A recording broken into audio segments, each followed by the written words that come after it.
And again, it is the Health Morning Show right here on HSTV. Now we're zooming away from sport. Yes, we've had a little information from the sports world, but then do not forget, it is not only sports we do here. We do health, we do entertainment, we do politics as well. And now it is the Stay Alive segment, where, as I said previously in the intro, it is another eye-opening segment, educative as well. It is informative, where we're going to talk about food labeling products. Yes, we have, a lot of cases right here in Ghana where you can go into the supermarkets or the shopping malls and then you pick up this product, but do you really read what is on the label, and do you know how it can affect you, if it is good for you or if it is bad for you concerning your diet and all of that? Yes, they come with their own diet related diseases, but then do we know how it affects us? Well, do not worry, that is why we are here to inform you of all of that as well. And I have two very big guests. Yes, we're honored to have them here in the studios with us. So first of all, I'm going to introduce the two of you. So we have Maxwell Bisala Conlan. Yeah. Yes, so he is a dietitian at the University of Ghana, the hospital right there. He's a dietitian over there. And then also I have here in the studios with me Juliet Boateng. So she is also a policy and advocacy officer for the Ghana Non-Communicable Diseases Alliance. So good morning to the two of you. Lady and gentlemen. Good morning. How are you doing today? You're fine. Thank you for having us. Yeah, we're honored to have you here as well, because we know that as you're here, we are going to get more educated on something that most Ghanaians are not even aware of when we talk about food labeling and all of that. But then before we move into food labeling, you are the policy and advocacy officer for Ghana Non-Communicable Disease Alliance, and you're also a dietitian for the University of Ghana. But then you come in together. First of all, we want you to tell us why exactly you're here, why you've taken up this platform to come and educate us on this. Well, thank you very much, Irama, and thank you so much to your audience. I would like to mention that we are here as part of the Healthier Diet for Healthy Lives project. That is a University of Ghana School of Public Health led project, which is mostly focused on protecting food environment in Ghana by enacting policies that would help protect people from non-communicable diseases. Yeah, so basically the Healthier Diet for Healthier Life project, as I said, is University of Ghana led. However, there are other coalition members who also form part of the project, and GhNCDA Alliance happens to be one of them. The bigger umbrella in the HD4HL project, that's for short, the bigger umbrella where we belong as GhNCDA Alliance is the CAPA, that is the Coalition of Actors for Public Health Advocacy.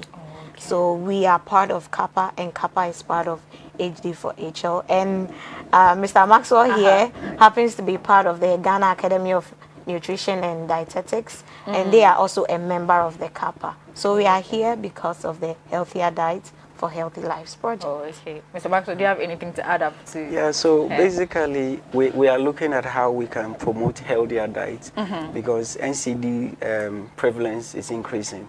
Yeah. And we think that as a coalition we can do something to reduce the prevalence. And that is why this project was being instituted by my mentor, Professor Amos Lau of the University of Ghana School of Public Health. So I'm very happy to be here and advocating and helping people to live a healthier life. Interesting. Yes, we're also happy to have you here to educate us more on how to live a healthier life. I think that is the key thing in living, how to live a healthier life. So let's move straight into food labeling. Now when we come to Ghana, even I have people that are even guilty of this, where you take a product and you don't even check what is on the label. You just take okay, this is what I want, so that's it, I'm going straight with it. So first of all, tell us, why do you think we should concentrate on food labels? Why is it important for we Ghanaians to make it a priority to check first before we get the product? Yeah, so I would like to begin with a question. I mean, okay, how confident are you in interpreting food labels? Honestly, on a scale of 1 to 10. Honestly, on a scale of 1 to 10, I'm not even 5, 6. I'm not very confident in interpreting them at all. So exactly that is where the problem is. There's a lot of people out there who do not understand what food labels means. A lot of Ghanaians, there was a research among tertiary students that tried to test their knowledge on food labels. Almost close to 60% did not even attempt to answer the question on what food label is. 60%? Yes. And then the few that attempted did not get the answers right. So what it means is that a lot of people out there just go into the shelves. They pick a product, they see a lot of writings on it, and they have no idea what it is. But I don't blame the people out there because it's a very technical information that you need to be taught. Otherwise, it will be very, very difficult to be able to interpret it. So that is why we are here. We want to at least get into a layman's understanding of what food label is. When I go into the shelf, I mean, when I pick a product, what are some of the things do I need to look at? So just as a book has a table of content that tells you what you expect or what is in that book. The same way food labels are more like tags or written descriptions on a product.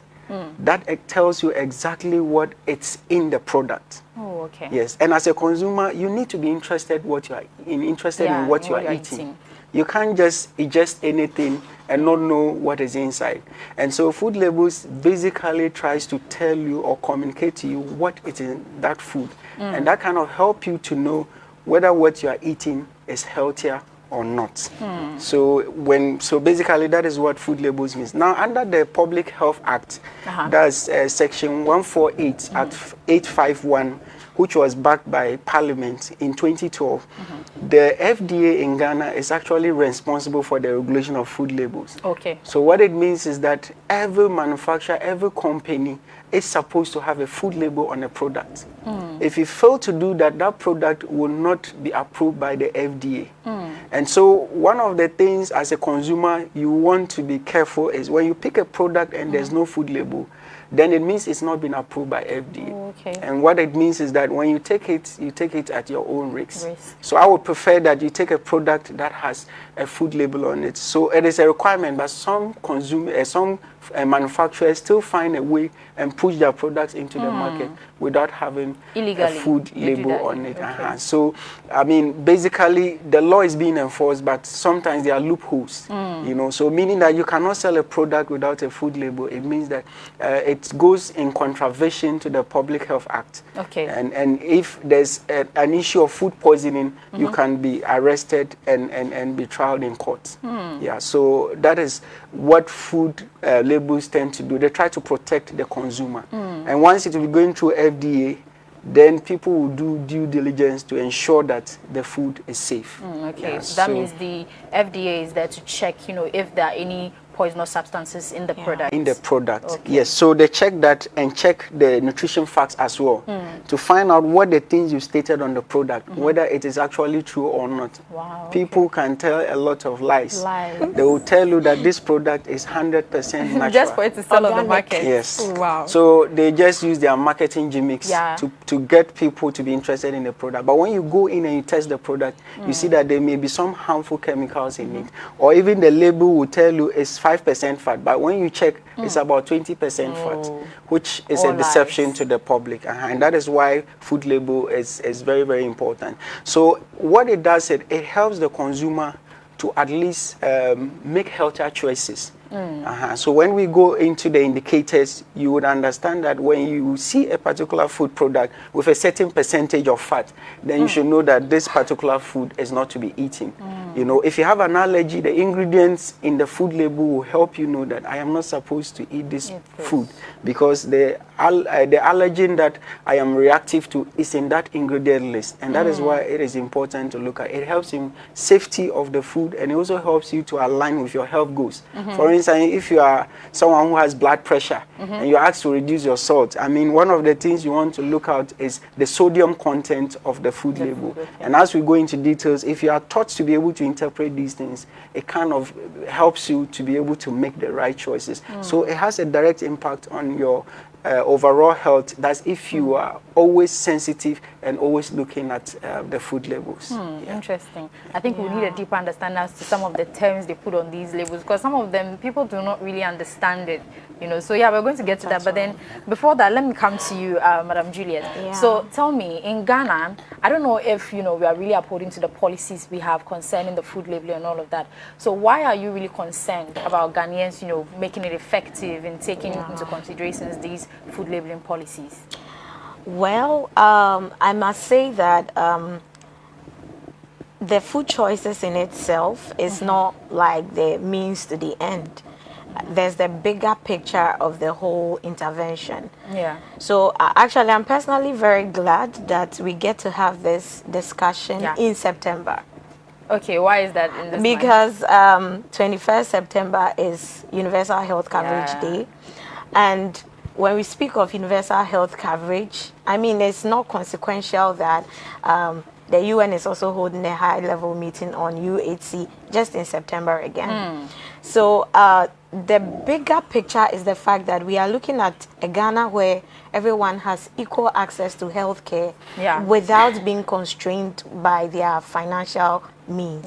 We are looking at affordable health care, which is still quality. And we cannot talk about universal health coverage without talking about prevention. If people would enjoy health equity, if the health services we have would be enough to cater for the number of people we have trooping into the health centers, it means we'd have to take prevention very seriously. And food labeling policies is a big aspect of preventive measures because you know that these are very cost effective. First of all, companies are already branding their product. So it wouldn't really hurt to say put on the right information in simple terms, bold, legible, that everybody could read, understand, and make informed choices on the food they are buying.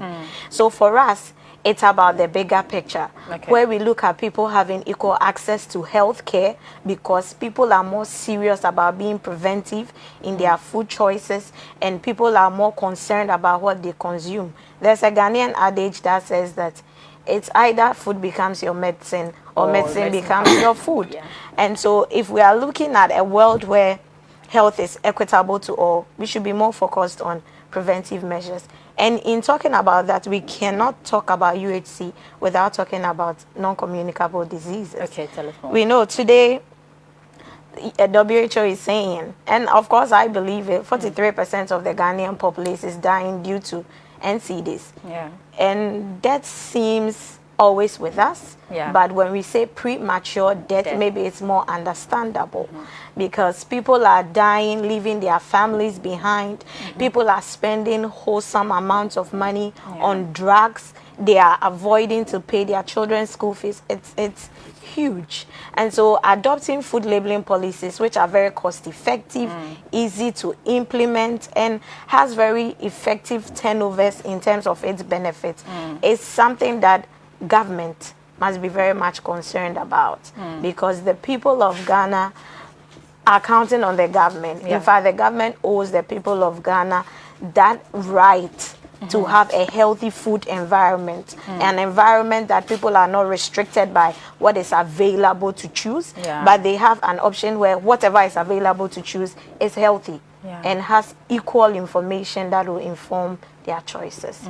This is why we are concerned. Interesting. But then you being concerned, let me say, so far in Ghana, how well would you say, they are putting to the policies? Well, I think RD has spoken at length about the Food and Drugs Authority, and I'll take this opportunity to applaud the Food and Drugs Authority because personally I think they are top notch. They are on the game. They are responsive. They are responsive to the calls of the Ghanaians. They are responsive to the calls of public health advocates, and they listen. I mean, because most of the projects on prevention that we do has a lot to do with the Food and Drugs Authority, and they being the sole regulator of foods and drugs in Ghana. They've made some remarkable efforts in allowing institutes and then producers to align by their labeling policies. But as we speak, well, I cannot speak for Food and Drugs Authority, but I could only quote what has been said by themselves, and they say that they are currently reviewing their food labeling policies and guidelines to incorporate global best practices, because currently there are food labeling policies that the FDA instructs their producers to go by. However, they think that more can be done. They believe that there are best practices out there that Ghanaians could reap more health benefits from. And so they tell us that they are currently working on incorporating these global practices that are more effective. So we are we are making headway. We are making headway. Yeah. Okay, then that's good to know. But then let's move to you, Mr. Maxwell. Let's move into the nutrition aspect. So yes, as I keep saying, we have a lot of things on these labels. But then tell us, I as a consumer or any other person as a consumer, what exactly should we look out for on that product, you know, to tell us that, okay, this is what I should buy? Yeah. So when you walk into a supermarket and you get to the shelves, when you pick the product, there are certain indicators or certain things you should look out for. Okay. The first thing you would want to look out for is the expiration date. That's expiry date of the product. That is very, very important. I have so many clients who buy the product, they will consume it halfway. And then later they will realize that the product has expired. You know, and expiration date talks about the period in which the food can be consumed. So beyond that period, the food can become unwholesome, meaning that when you eat the food, you can get an infection or something. So you check at the expiration date, make sure that the expiration date is up to the date of what the product should be. If it's 1 month to the product expiration date, I don't think it's important. It's edible. But at least it should be at least 2 months or even more before you can use the product. Some want to wait until the complete day, which is also allowed. But for me, if it's a month to expiry date, I don't think I will feel comfortable. So I think consumers should first look at the expiry date of the product. Number 2, you want to look at the ingredient list. This is very before important. We move to the expiry dates, you know, talking about the expiry dates, sometimes the way it has been written and all of that, some people might not be able to interpret it. So tell us, how exactly do you write it? What is the font size and what is the manner? So mostly the challenge with most people is that they struggle to find where it is. It's mostly hidden. So what you do is that you have to make sure you check at the bottom of either the can or the container. Sometimes under or is on top of the container or the can, or sometimes on the sideways. So you have to figure it out and find your way. So you see something, they'll write EXP. EXP means that it's a short form of expiration date or expiry date.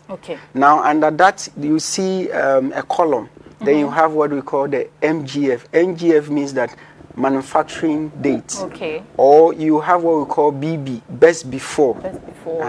So you have the manufacturing date and you have the expiry date. In some product they'll write best before. So it's either expiry date or best before. So it means that the manufacturing date and the expiry date, when you look at it, most product is about 3 years. 2 to 3 years.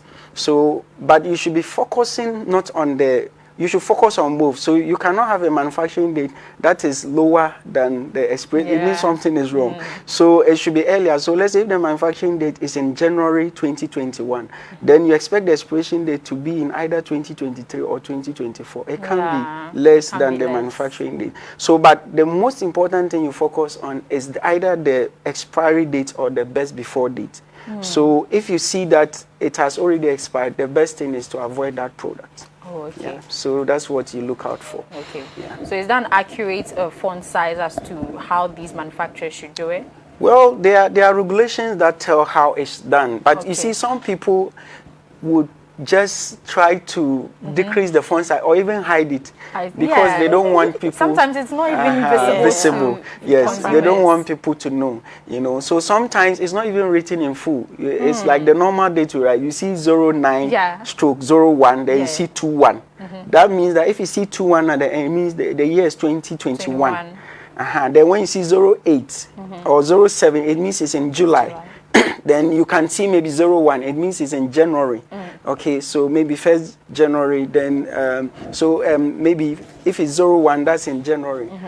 Then you have the month, which is September, and then the year there. So depending on how it is written, I mean, most of us write dates and we'll write the day. So if it's 01, it means that's 1st of what? July. 0107, that's 1st of July, then 2021. It means that this product will expire in 2021. Some you see 12, and then you have stroke 0722, meaning that on the 12th of July 2022, that product will expire. So it comes in that form. You have to find a way to figure it out. It's very, very important before you take the product. Then the next thing you want to look at is the ingredient list. Okay. This is very, very important because you must know what you are eating.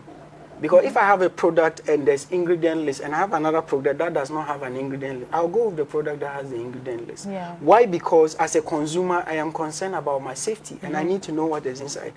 Now, this typically helps you to decide whether there's a particular ingredient in the product that can be harmful to your health. Okay. For instance, if you are allergic to wheat, we have some people who are allergic to wheat. We call it gluten containing foods. Okay. You know? So if you're allergic to wheat and you see in the product list you have wheat flour, which let's say it's a biscuit, how would you know this biscuit is made from? Some are made from cassava flour, maize flour, and soybean flour. So when you see wheat in the ingredient, it means that when you take that product, you are going to react, you are going to have an allergy. So the best thing is to avoid eating that food. If you are allergic to shellfishes, there are some people who are allergic to shellfishes. So when you see any component of a shellfish in the ingredient list, you are going to react. So the best thing is to avoid. So the ingredient list tells you what you are eating, and it helps those who are allergic to certain foods to avoid those foods in case they see it in the product list. You know, you may have certain chemicals or certain combinations that can increase your risk of cancer. You know, and so once you see some of those things inside the ingredient list, you need to be concerned. Then, aside the ingredient list, we have the nutrition facts profile. Okay. So with this nutrition fact profile, we have the calorie section that tells you how much calories you should eat. Okay. It's mostly in per 100 gram. Okay. So meaning that if you pick 100 gram of the product, let's say Nido, if I pick 100 gram of Nido in terms of weight, I'm supposed to get a certain nutrient profile. Then a 7, it comes with per 100 gram and a 7. A 7 is the amount you will typically consume. Okay. Because you can't eat a whole 100 gram, that's too much. So that maybe the whole container of Nido may be around 100 gram. Then out of it, how much you fed will be the per 7. Okay. So some come in sachet. So the small Nido sachet, I think it's about 30 gram. So meaning that when you pick 30 gram, they'll tell you how much calories you are getting. Meaning that if I take 30 gram of that sachet, this is the amount of calories I'm supposed to get. Now, the calorie information helps you to know how much you are eating. For instance, if a product has about 500 calories per serving, then it means that if you take 4 of that product, you are getting 2,000 calories. Meaning that you are going to be at risk of obesity. So if I know this product has a lot of calories, then I would want to eat less of it so that my other daily food intake will balance it. So you want to look at the calories. Then after the calories, we have the major nutrients. So we have carbohydrates, we have protein, we have fat. Okay. So quickly, the carbohydrate comes in total carbohydrate. Now, when you see total carbohydrate, what it means is that it's the combination of added sugars and the natural sugar or carbohydrate from the food. Okay. That gives you the total carbohydrate. Now, the figures or the values in there will confuse you. So I'll use the percentage. That is easy. So by it, you have something we call DV, percentage DV. The percentage DV talks about your daily percentage requirement that product would contribute for your daily intake. So if I have total sugars in my product to be like, let's say 15%, what it means is that I'm getting 15% of sugars from that product for what I am required for the day, meaning the rest of the 85 will come from the other foods. So if a product is giving you 20% of your daily requirement, then it means that that product is high. And then it depends on the nutrients. So if it's high in sugar, if it's 20% high in sugar, then you want to avoid such a product. It means that you are going to take a lot of sugar. And then when you add your banku and other things, you are going to exceed. And then sugar, we are concerned because of the obesity. So what it means is that you are going to be at risk of obesity, and that will increase your risk of NCDs, as she was talking about. Then for the protein, mostly it's not a problem. So in terms of protein, people don't usually consume much. So you have a whole tin of milk containing just about 8 grams, which is just equivalent to 1 boiled egg. So people think that when you take milk, you are getting a lot of protein. It's not much. When you really need protein is from the fish, the chicken, and the eggs. Because the milk is just water, sugar, and oil, and a little bit of milk powder. So the protein is not much of a problem because the per serving of protein on the average will be about 4.2, which is not an issue. Then you come to the fat. This is where the issue is. Okay. So when you are looking at the fat, not every fat that is unhealthy. You want to break it down to what type of fat. So you have saturated fat, you have trans fat, and you have polyunsaturated fat, which includes monosaturated and other things. So what you pay attention is the saturated and the trans fat. So if the percentage DV written by it, so you see it by it, so you have saturated fat and you have 20%. Okay, meaning that that product is giving you 20% of saturated fat for what you need for the whole day. Okay. And the recommendation for saturated fat is that it should be less than 7%. So if a particular product is giving you 20%, it means you've already exceeded. Yeah. And you are going to eat other foods. So what it means is that when if you are not careful, your cholesterol levels will increase because saturated fat is what the body used to produce cholesterol. So once you make the raw material available, the body will produce cholesterol. The same with trans fat. So you look at the percentage. So if the percentage is more than 20%, you have to avoid that food. For saturated fat, it should even be less. It should be about, less than 5% or even 1%. Okay, so when you look at the grams, it will be difficult to understand. So you look at the percentages. Then salt, sodium is representing salt on the product. So when you have a product that is giving you 20% of sodium, it means it's high in salt. If you take it and you have blood pressure, your BP will go up. So when you take the product, watch out if you have blood pressure, watch out for the sodium and find out whether it is 20% or less. If it's less than 10%, it's sometimes better. But anything above 20% will be very high. Okay, so that does not help. Then the nutrients, mostly you have iron, you have calcium, you have vitamin D, and then you also have vitamin A. Now for the nutrients, we need more of it. So if the percentage is high, like the healthy nutrients, you rather would encourage the person eat that. More. So if I have iron that is 20%, it's okay. It's okay. Then you want a higher percentage. If I have calcium, which is 20%, that is good. If I have, let's say, iron, which is 20%, then I can go for it.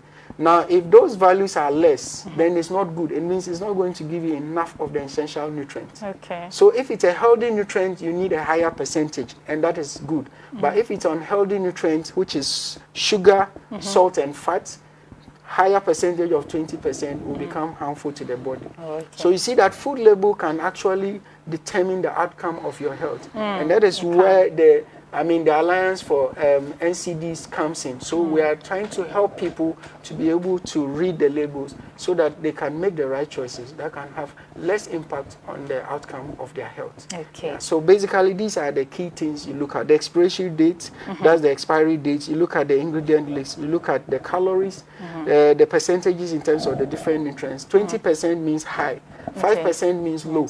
So if it's a healthy nutrient, you want 20%, like iron, calcium, vitamin D, and all that. If it's unhealthy, like sodium, fat, sugar, and salt, you want a 5% value. If it's 20%, then that unhealthy product will cause harm to the body. So that's how you go about it. So don't bother about the grams, just bother about the percentages. 5% means less, 20% means high. A higher percentage of a healthy nutrient is good. It's okay. But a lower percentage of unhealthy nutrient like sugar, salt, and fat is what you require, which is less than 5%. Anything beyond 5%, if you keep eating that food, you are going to be at risk of increasing your risk of either hypertension, diabetes, obesity, and other chronic diseases. Okay. But then before in your submission, you kept mentioning saturated fats and trans fats. We'd like a breakdown of exactly what that is. Yeah, so saturated fat is a type of fat that clogs the blood vessels. So that is where the body that is what the body used to produce cholesterol. And it's mostly found in fat from meat. So fat from milk, fat from your goat's meat, your beef, any of the animal sources. You can get some from processed foods, canned products, margarine, butter, and some types of oil as well. Then the trans fat is a type of fat that is gotten from margarine. Most of the biscuits, even our bread. So when you put in a lot of margarine. So it is a type of fat you get when you add hydrogen into oil, then it solidifies it. So basically, these two are the raw materials for producing cholesterol. Meaning when you eat 20% of that from the product, and you eat other food in addition, you are likely to be at risk of high cholesterol because you are going to produce the body with the raw material for producing cholesterol. So you want to cut down on that. So basically, those type of fats are not good.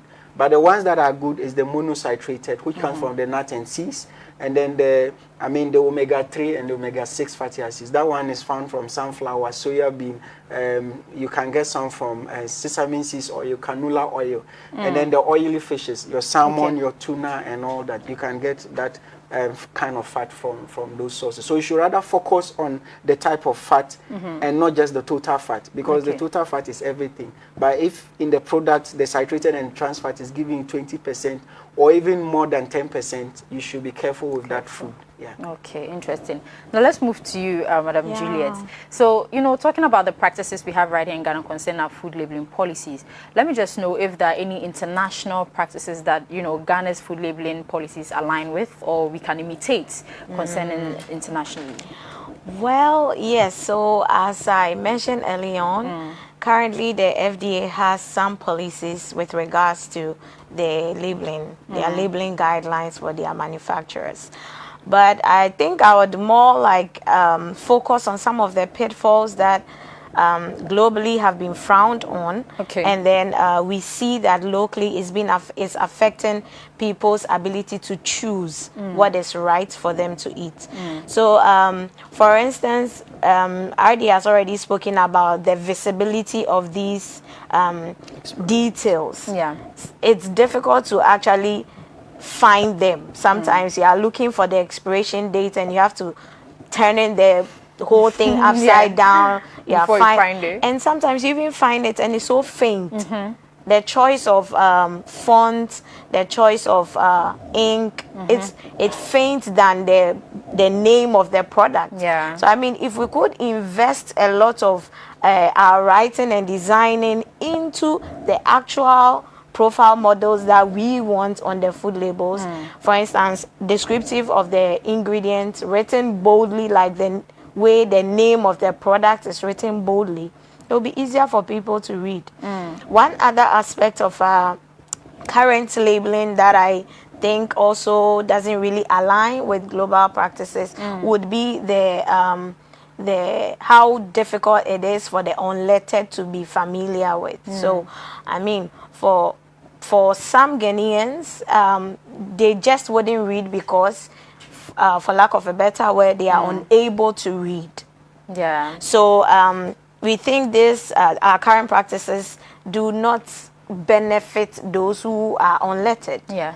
And so there are some global measures where they use color codes. So as RD spoke about, we have the 20% being high and the 5% being low. So we could have the high being colored with green and the low being colored with red. So you really don't have to read to be able to understand that this is what this food label means. So I pick it up as soon as I see red, it means it's high in saturated fat. As soon as I see green, it's good, it has low amounts of sugar. So there are very good labeling practices out there that are friendly to both the lettered, the unlettered, and most importantly, there are policies that instigate changes and reformulation in the industry. And I think that's the top-notch most importance of food labeling policies. We are looking for a food labeling policy that is not just serving consumers.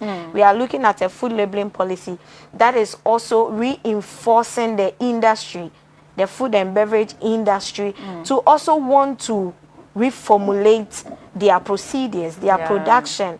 So if I'm mandated by Ghana's policies to put on whatever I put in my, let's say, your product, my product on the label, if I'm mandated legally to put it on the product, then of course I wouldn't put something that I have to declare that is bad. Because I can't put a whole amount of sugar in my product and then still have to declare that you can't buy it, it's bad. No producer wants to run at that kind of loss.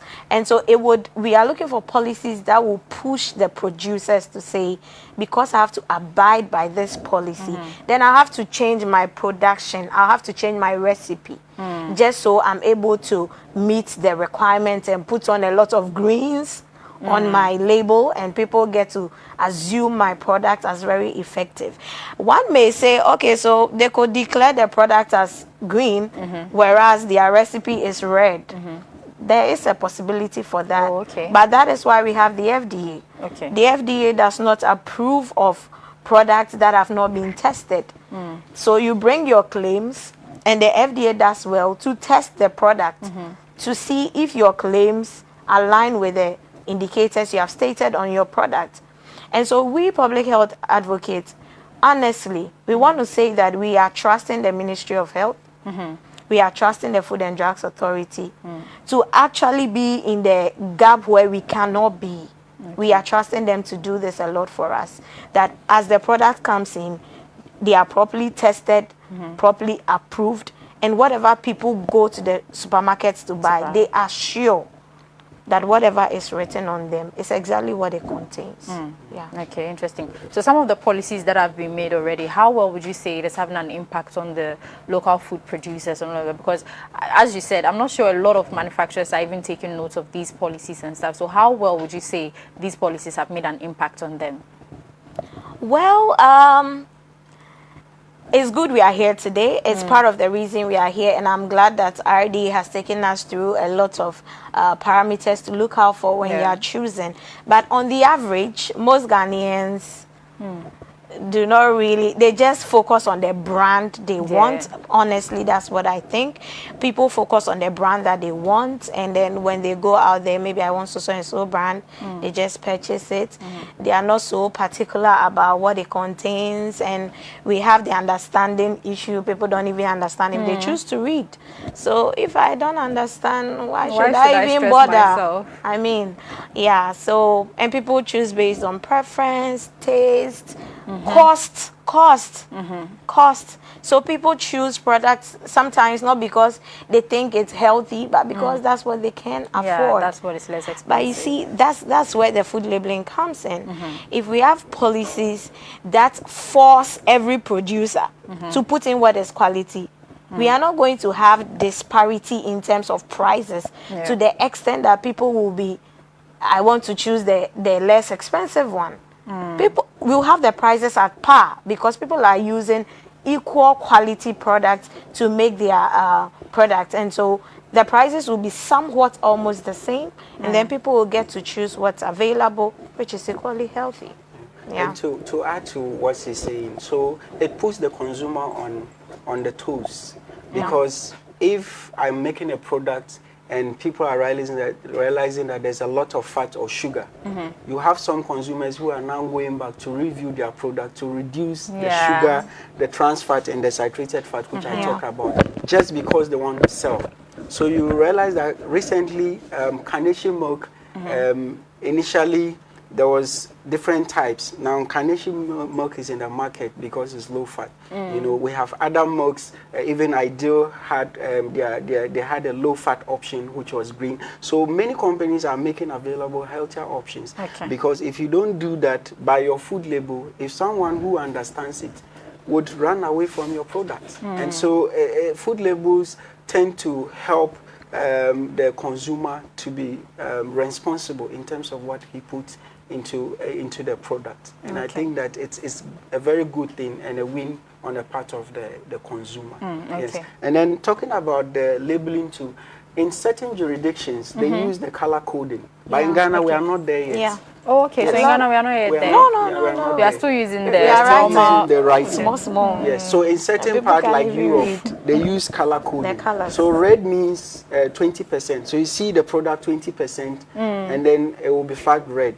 If it's medium, it will be amber. They use the traffic lights colors. Then if it's green, it's 5%. So green means less than 5%. I mean, the amber is those in the middle, and then red is 20% and above. So it's easy to tell. So once I pick the product and I see saturated fat red and I have cholesterol, the best thing is to avoid that product. If I have it as amber, I would have to be careful if I'm consuming the food. If it's less, then I am comfortable consuming that food. So it's very easy for the consumer to interpret. So I hope that the FDA will get there one day where we'll use color coding for our product. But most manufacturers don't like that because it's easy for the consumer to know if this is good or bad. Okay. Exactly. And so they tend to run away from it. But I hope we get there one day because it will even force them to review their ingredient list and have low percentages of the unhealthy nutrients and rather have higher percentages of the healthy ones. And I think in the long run that will help us from the perspective of the consumer. So the color coding is very easy to read and identify. I hope we get there one day. Same. Yeah, and I mean, Erama, just to add up to what he said, even in some jurisdictions, the color codes extend beyond the product itself. Okay. They have extra comprehensive policies that require supermarket shops to actually color their shelves. So once you enter once you enter the shop, there's a red shelf column for all the bad foods, not bad, but not so healthy foods. These are some of the policy recommendations we are looking at. Ones that at least it binds everybody. We are not looking at something that is serving just a group. We are looking at an extensive policy, a comprehensive policy that binds everyone. Look at our children. They move into supermarket. Most of them are not even of reading age. They can't read, so they pick whatever they want. Exactly. But imagine a child enters a supermarket and sees red means stop, yellow means get, green means go. Going for the green. You don't have to explain to the child. So these are some of the policy recommendations we are really looking at. Is there a reason as to why up to now Ghana we don't have that here? Well, it's the regulations. Like she said, I mean, FDA said they are working towards meeting international standard. And international standard is the color coding. So we hope we get there soon. And that will really help us. Because these food labels things, if people are able to understand it, it will really help prevent their risks of NCDs. Because if I know certain foods are not good and I understand, then I will avoid those foods. I would rather go towards the healthy nutrients if I'm able to understand the label. Using the 5/20 rule. So 5 means less, 20 means high. But high for a healthy nutrient is good. Lower for unhealthy nutrient is bad. So it's as simple as that. We hope we get there one day. And I think it will be in the interest of the consumer, and that can help reduce the impact of NCDs and then the prevalence as well. True. So back to you again, Mr. Maxwell. So we were talking about the critical indicators on the nutrition aspect, and you mentioned the ingredients and all of that. If there's more to it, we'd like you to give it so aside I talked about the expiry date. I talked about the ingredient list, then the calorie part where you want to look at the calories. Then we also talked about the major nutrients, that's total carbohydrates, the type of fat, the protein, and then the nutrients. So the rule is that you use the percentages. Because if I say fat should be about 1.5 gram, I mean, a layman will not everyone will understand that. So just stick to the percentages. Now, aside these things, you would also want to look at the labeling of the food to make sure that it should be fully covered. If, for instance, you pick a canned product and you realize that the lid is not well closed, it means that that product has been tampered with. So you want to be sure that the product is fully sealed, because there are storage conditions for every product, and it's written on the product. So another thing you want to look at is the storage conditions. Even drugs, they will tell you at a certain temperature, at a certain humidity. So sometimes you see store in a warm place and all of that. Dry, cool place, all those things. So you need to read every detail and understand. So once you know this product is not supposed to be exposed to sunlight, then you have to put it away from heat. Otherwise, you are going to destroy the product. So one important thing is to look at the conditions in which the product is being stored.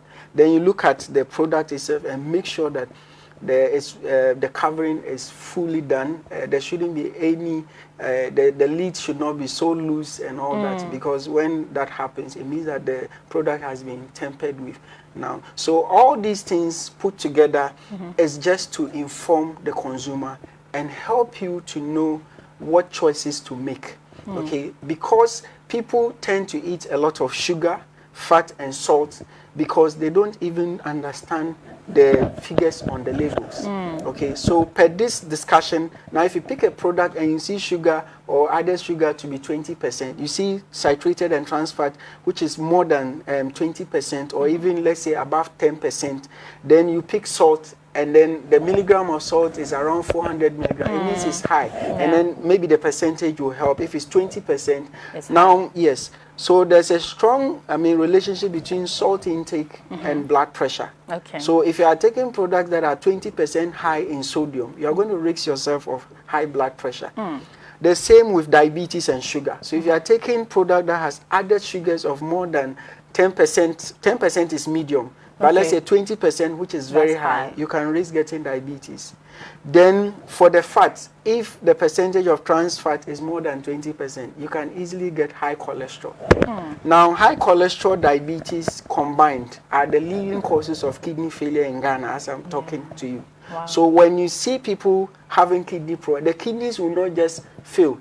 There has to be a stress, and that stress is mostly as a result of either diabetes or blood pressure. Just recently in Kolebu, they are contemplating increasing the cost of dialysis. I think from 435 somewhere to 735. That's way almost close to 100% or 50% increase, which is not good. And we have just few machines. People get up at 4 a.m. They get to the house late because you have to be in a queue just to save your life. So prevention is the ultimate, and that is why we are advocating that read the labels, know what the labels means, and let it inform your choice of food. By doing so, it will help reduce your risk of these diseases. Because when diet is right, medication will be of no use. And so we expect every person to be interested in reading the label, the expiry date, the ingredient list, the storage, and even going ahead to make sure the product is fully covered, to be sure that whatever you are doing is safe for you. If it is not safe, do not consume. Because if you are worried about the cost, if you are sick, you will spend more money than you would have spent buying an expensive product. So for me, the rule of the thumb is if a product does not have a label, I will not go for it. It means that product has not gone through the FDA, because there's no way FDA will approve a product without a food label. So we are doing well, but we still think that there's more room for improvement. So never take any product in the market, let's say either a food supplement or a drug, or let's say food that is well packaged and is supposed to have a food label and it's not there.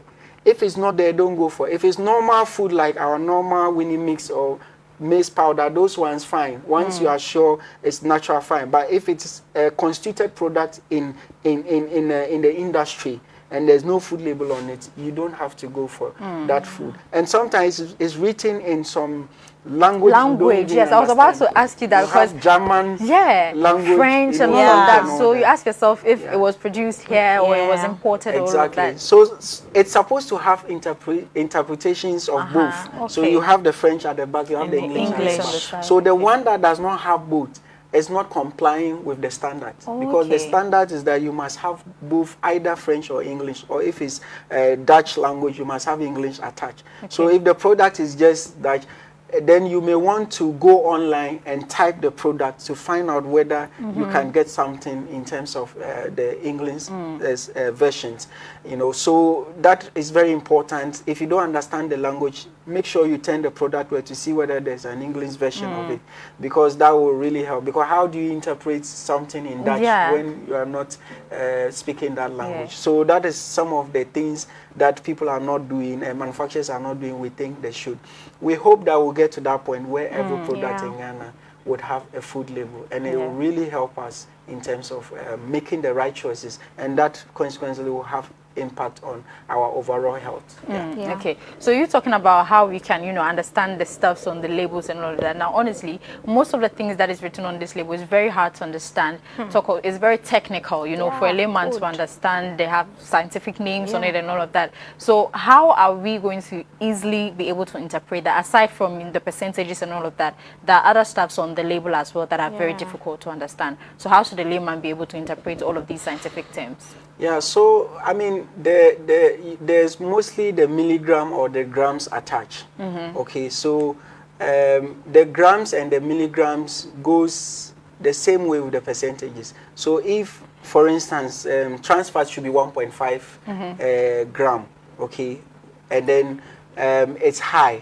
If it's 1.5 or less, is low. Now, if it's more than 1.5, it will be flagged as a higher percentage. So mostly, if it's above 5 gram, that is high. So you see that the percentage will be around 20%. So the grams would even be more confusing. So what I would rather advise is just use the 5/20 rule, which is the percentages. The color coding would have been the easiest, but we are not there yet. Unfortunately. And we hope we get there soon, because that is what, I mean, Prof. Lal and other researchers, including Alliance for NCDs, are fighting against, where we get to a point where we use the color coding.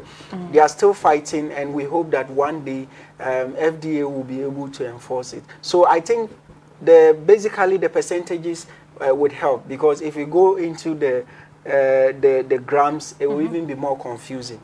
Because you have to know the gram that you require for the day and find out what is there to find out whether it's high or low. But the percentages easily strikes a bell, because once I see a certain high percentage, then I'm going to avoid that food. But if it's a healthy food, I would rather go and take more. So if the iron is 20%, that is excellent. You go for it. But if it's sodium, then you want to run for your life, because sodium can increase your risk of blood pressure. Okay. Okay, so I have another question though. Sometimes when you get these products, sometimes you see these things, keep away from children under 18 or under 12 and all of that. How do products actually affect children under that age, and why is it labeled on the product? Yeah, so it's basically because that product is not recommended for children who are mostly they will say less than 18 years or a certain age. Sometimes you have less than 12 years. So maybe a particular ingredient in that food is not healthy for a child. That is when they state that. It's mostly common in food supplements and drugs. Because there are certain drugs you cannot give to a child. They have children versions of that drug. So they will write that keep out of the reach of children. It is not just because they think a child will destroy the product. It is because it's harmful. So you need to actually keep the product away from the child. Otherwise, if you are not careful, a child who is very explorative will go and pick the whole thing and drink. And that could be injurious to the health, because most children, their kidneys are not strong enough to process some of these products. They may have high protein, they may have certain, if it's a drug, they may have certain chemicals the kidneys cannot process. And when they take it, it can destroy the kidneys or liver. So that is why we will say that keep out of the reach of children. And it should be strictly adhered. You must put it away from children, because children are very, very adventurous. Adventurous. Before you realize, they will drink the whole thing. Especially the drugs that taste sugary. So it's important that you adhere to those standards. So if any ingredient in there can be harmful to the child, they will write it, keep it out of the reach of children. Okay, interesting. So we'll be wrapping up the show very soon. So Madam Julie, let me come to you. If there's any last advice you have for the viewers? Well, as RD is advising consumers to be more skeptical about what they consume, pay attention to the labels, ask questions, use Google. We would also like to entreat the government. For us, we believe that choices is not just on a facial level. Like people do not choose because they want to choose. A lot of factors go into the choices people make. And I mean, if you have a little background in psychology, you would know that for someone to even choose to, for me to even choose to wear this jacket today, it's not just because it's the only jacket that I have. There's a reason. There are so many factors that go behind why people choose the things they choose. And then the government has a big responsibility when it comes to protecting people you can protect people from what they choose. If it's not available, why would I choose it? It's not there. Even if I want to, it's not there. And so we must understand that this is not only restricted to the consumer. Call for food labeling policies that are effective. It's not just about pleasing the consumer to know what to choose, and it's about getting the government to be responsible for the people that he owes the rights to. So you owe us Ghanaians, including myself, you, and all our viewers, the responsibility to protect our food environment. We must have only what is healthy. We must have access to only what is healthy. If I only have healthy, I cannot choose unhealthy. So that would be my final comments, calling out to the government, the Ministry of Health, the FDA especially, to take up the responsibility and stand for us. Uphold our right to life and uphold our right to health. Yes. Thank you so much for coming in today. Before you go, I'd like you to put out your contact information in case one wants to reach out to you. All right. So you can get me at the University of Ghana Hospital. I work there from Monday to Friday. And my contact number is 0542 205538. 0542 205538. You can get me on Facebook at Maxwell Bisala Conlan. So thank both of you for coming in. Yes, and we've been speaking to Maxwell Bisala Conlan and also Juliet Boateng, and they have educated us on how we can understand, the simple terms we have on our food labels right here in Ghana. And I'll be wrapping up the Stay Alive segment, but then again, Healthy Morning is not yet over. We still have more interesting segments coming up soon. James is going to come in soon. Stay tuned.